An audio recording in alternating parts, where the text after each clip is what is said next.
আসসালামু আলাইকুম সবাইকে। আমি যাচ্ছি আমাদের বাড়িতে।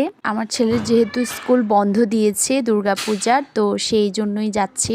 ভাবলাম যে এই কয়েকদিন বন্ধ পেয়েছি, একটু থেকে আসি। আমরা গাড়িতে উঠে গেছি আর আমার ছেলে একদম রিল্যাক্সে বসেছে। বাস থেকে নেমেই এখন রিক্সা করে যাচ্ছি আমাদের বাড়িতে। বাড়িতে আসলেই কেমন জানি একদম শরীর জুড়িয়ে যায় একটা বাতাস আর মাটির গন্ধে। কিছু ছেলে এখানে অনেক এনজয় করে গোসল করছে, সেটাই ভিডিও করলাম।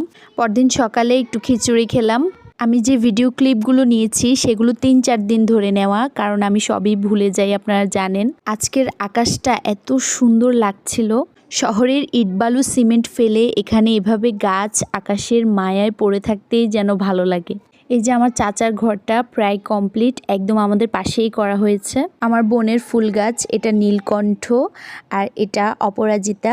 এখানে হলুদ কালার অপরাজিতা, তারপরে এই যে অ্যালোভেরা গাছ, আর এখানে এই যে লাল গোলাপি কালার অপরাজিতা, আর এপাশে আছে রঙ্গন। এই যে এখানে আম্মুর মরিচ গাছে মরিচ ধরেছে, এটা হচ্ছে বেলি ফুল। তারপর আছে গোলাপ গাছ, আর তারপর নয়নতারা। আমার বোনের এই ছোট্ট বাগান। তারপর আমি ছাদ থেকে নেমে কিছুক্ষণ রেস্ট করে গোসল করে তারপর ভাত খেলাম। আজকে খেয়েছিলাম মিষ্টি কুমড়া দিয়ে, তার সাথে ছিল মুরগির মাংস। মুরগির মাংসটা আম্মু আলু দিয়ে করেছিল।